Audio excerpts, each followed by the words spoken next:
Hello everyone. Queen Nightshade here. If you're new to my channel, hello, welcome. If you're coming back, welcome back, soul family. So today's reading is going to be all about Aquarius moons. So if you got your moon in Aquarius, you are in the right space. So what exactly is, what does the moon represent in your birth chart? And to me, it represents your inner self, your emotions, your intuition. It's how people see you, it's how people see you in the home that you live in. So people that you live with, they get to see a different side of you than those that are on the outside of your house, right? All right.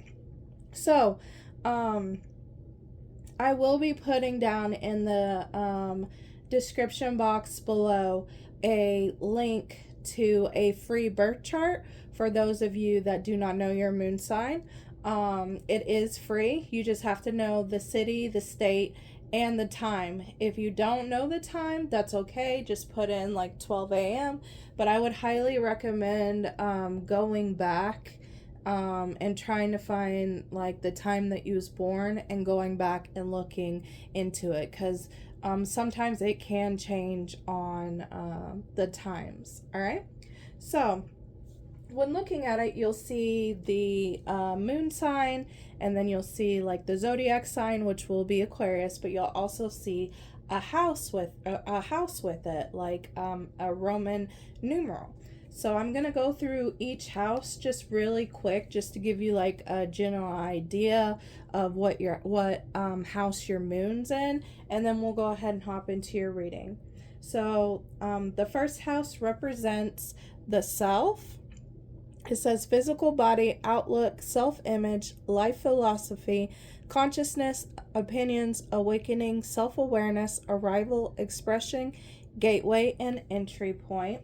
The second house represents assets, and it says material world, possessions, finance, talents, values, solidity, worthiness, wardrobe, luxuries, credit score, security, and aesthetics.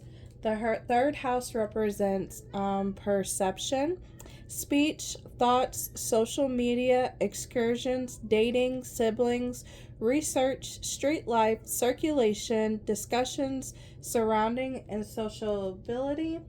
The fourth house represents the roots, family, home, background, comfort, cooking, inner world, real estate, shelter, self-care, rejuvenation, habits, and shell. The fifth house represents passion, and it says performance, entertainment, creativity, costume, play, love affairs, joy, pleasure, parties, children's humor, romance, and disco ball. The sixth house represents your craft, and it says work, details, health, well-being, diet, service, daily rituals, contributions, organizations, purifications, skills, apprenticeships, and methods. The seventh house represents relating, and it says partners, companionship, best friends, marriage, relationships, oppositions, equilibrium, sharing, communion, justice, balance, and social awareness. The eighth house represents intimacy, investments, intensity, contracts, sex, erotic capital, secrets, mysteries, obsessions, inheritance, kundalini energy, stalking, and the underworld. The ninth house represents seeking, foreign travel, adventure, higher education, customs, faith, beliefs, pilgrimages, spiritual quests, aspirations, journalism, religion, gurus, and risk-taking. The 10th house represents reputation, career, responsibilities, achievements, competence, fame, notoriety, standing, authority figures, legacy, purpose, pinnacle, the patriarchy, and empire. The 11th house represents the edge, and it says friendship, group, creativity, community, humanity, hope, tribe, festivals, discoveries, common goals, startups, rebellion, experimentation, and the future. And the 12th house represents surrender, subconscious mind, compassion, dreams, karma, forgiveness, baggage, trance states, the unseen, healing, spiritual development, guilt, prayer, and the Akashic records. And then I'm going to go ahead and read you guys these cards real quick. It says Aquarius the radical, experimental, rational, unique, liberal, electric, group-oriented, humanitarian, free, radical, eccentric, diverse, futuristic, utopian, disruptive, edgy, and detached. And then the moon with feelings, which says instinct, nurturing, gut reactions, comfort, digestion, home, family, conditioning, habits, femininity, lineage, privacy, embodiment, emotions, sustenance, self-soothing, moods, and mother. All right, I got the cards all laid out. So the question that I asked is, what is the what's like the natural born gifts? What do we do naturally that's a gift for Aquarius moons? So I'm going to start out with the first card. It says Dark Night of the Soul, Transformation, Awakening, and Tower. I feel like my Aquarius moons might have been through a couple dark nights of the soul. I feel like there's one heavily that happens during your it's like the 29, the 30 area. I don't want to call it a Saturn return. It might be a Saturn return. That's one of them. A midlife crisis could be a dark night of the soul. I also feel like Aquarius moons might have watched other people go through dark night of the souls. But I feel like there's this gift where we automatically like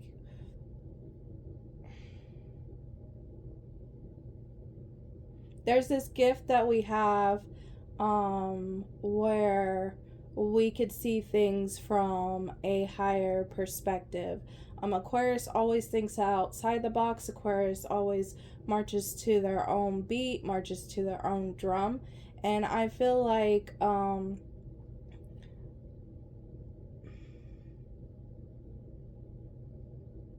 Aquarius moons are really good teachers, especially teaching people about the dark night of the soul.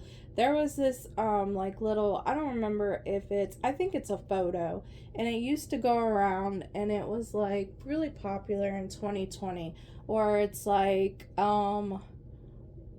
when you're going through the dark night of the soul, but your whole life's been the dark night of the soul, and it's a person on a roller coaster, and everybody's like yelling and screaming, and they're just sitting there with they're just sitting there with a serious face. That's automatically what popped up into my mind when I seen this card, because like I said, I feel like perhaps some of us Aquarius moons, yes, I am Aquarius moon, feels like a lot of our life has been the dark night of the soul.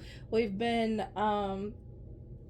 most of our lessons have been think outside of the box, think creatively, think of ways like through like tight loopholes on restricting ourselves, toxic patterns, toxic partners, things like that. Like I feel like Aquarius moon has the wisdom when it comes to this type of event, and I feel like Aquarius moons are good teachers in this aspects, because we know transformation, we know that when tower moments are happening, even when we're like being dragged by the even though we're being dragged by the tower, right?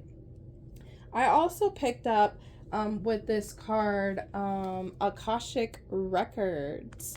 I would not be surprised if Aquarius moon could do Akashic record readings. I would not be surprised if Aquarius moon has accessed their own Akashic records through the dream realm, through astral travel, perhaps.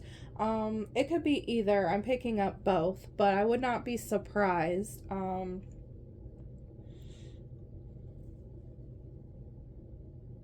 I would also not be surprised if you learned about Akashic records through anime. And one of the examples that I'll give you, one of my favorite animes is Black Butler. And Black Butler speaks about Akashic records with the Reapers.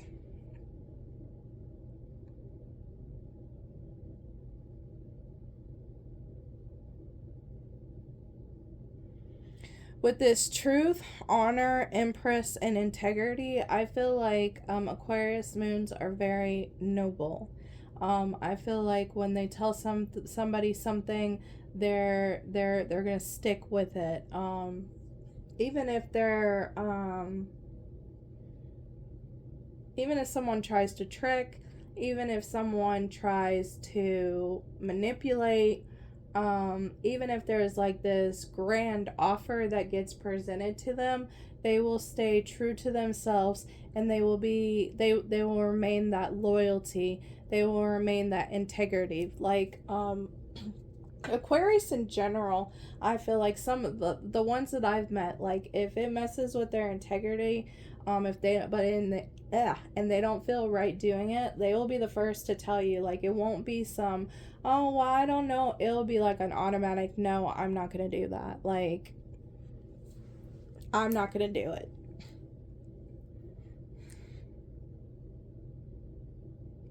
I also feel like with this truth card as well, and with her being in the water and the moon being on her forehead, I feel like Aquarius moons will learn the truth in their dreams.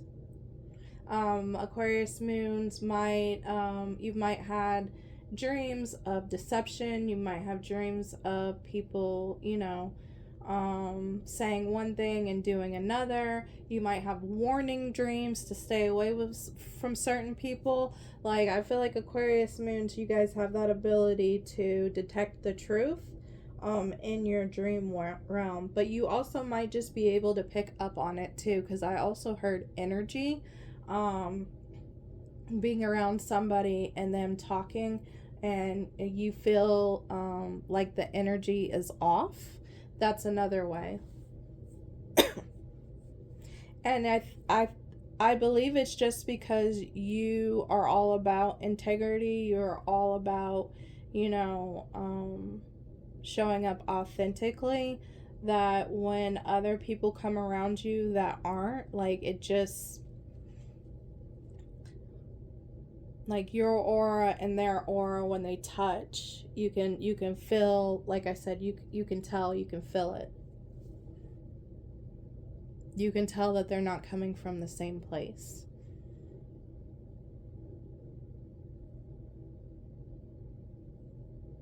Some of you guys might like warrior movies, fighting movies, like samurais, because samurais, some of the samurais, like, it was very honorable, like integrity. If most of your clan died, like, you would die with them, things of that nature. I would not be surprised if this is my group that watches stuff like that.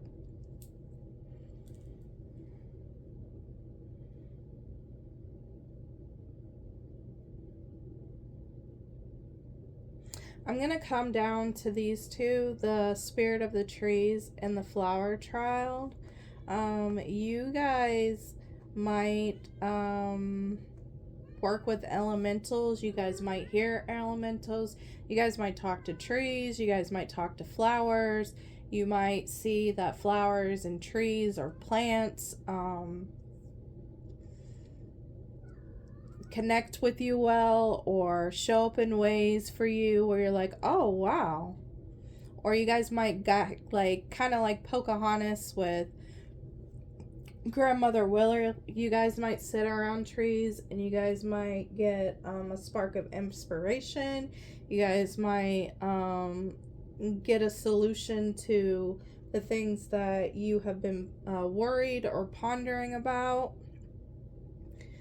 This is my nature pile.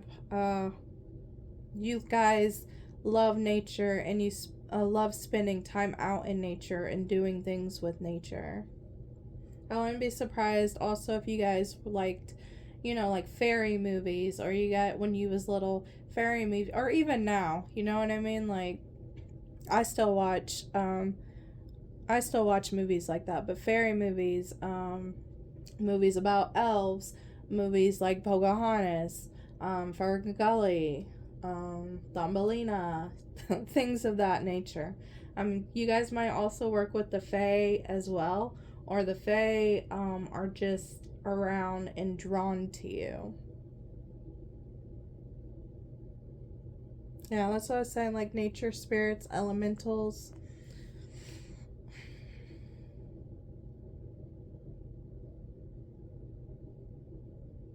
The liberation and the Fool makes a lot of sense side by side. You guys are also, and even like the Page of Wands, because the Page of Wands is like, they're curious, they like dive in, they wanna take action on things, and so does the Fool, like without sitting there contemplating and really thinking about it or overthinking about it. You guys, that's a gift that you guys have, because you'll immediately take action, and you have such trust in the universe, in your guides, and God, in your angels, ancestors, whatever, whomever, a deity, whomever you pray to. You guys have so much trust that you'll be caught if you fall, like you'll land on your feet.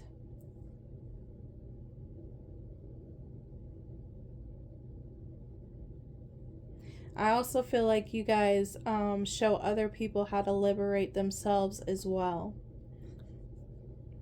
If somebody's trapped in their mind, you will help them out. If somebody's trapped in a situation, you will help them out. You will show them the way.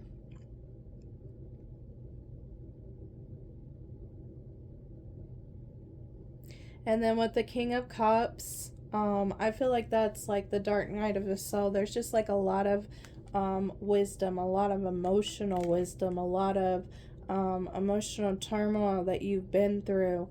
And this is, with the King of Cups showing up, it's showing me like the compassion that you had to have for yourself to get through this dark night of the soul. And I feel like that's the reason why you're a good teacher for the dark night of the soul, or people that are going through it, because it takes radical self-acceptance, a lot of unconditional love to get through the dark night of the soul. Because in the dark night of the soul, you're tearing yourself completely apart. Everything's going wrong. You're looking at some of the things that you used to do and feel guilty about it. Things of that nature. Like, you need this compassion. And I feel like you guys teach that to others, to have compassion for yourself and not to be so hard on yourself.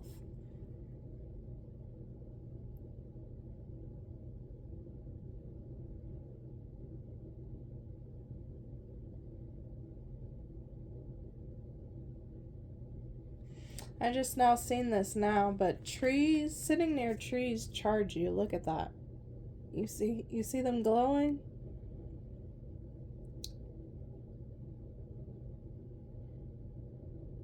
So that's a sign. I'm going to take that as like a sign for someone to sit out in the trees or sit near trees if you have been feeling depleted.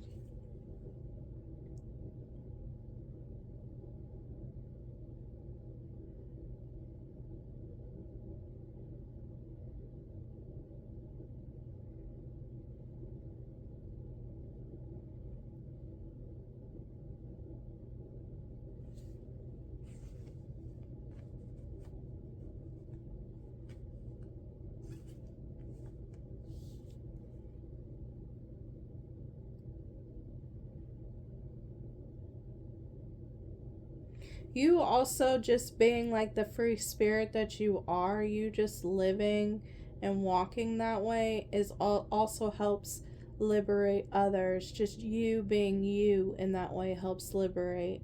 And this could very well be with the dark night of the soul too. Just you going through it and others seeing you go through it around you. That's how you taught them, was them watching you.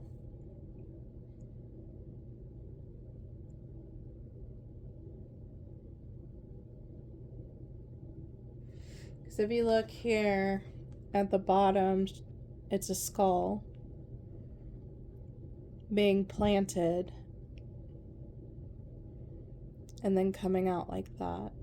Wow.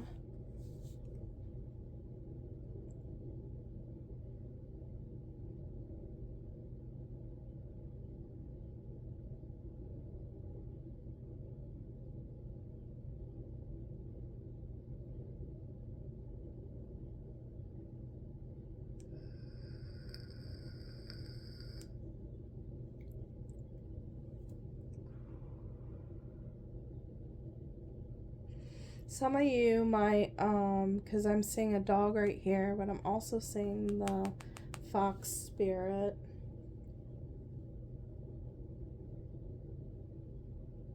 Which matches with this truth, because the fox spirit will always come around when there's like trickiness or deception.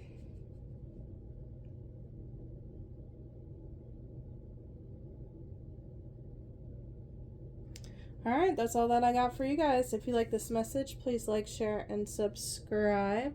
If you want to tell me a story, put it down in the comments below. I love hearing from you guys. Bye.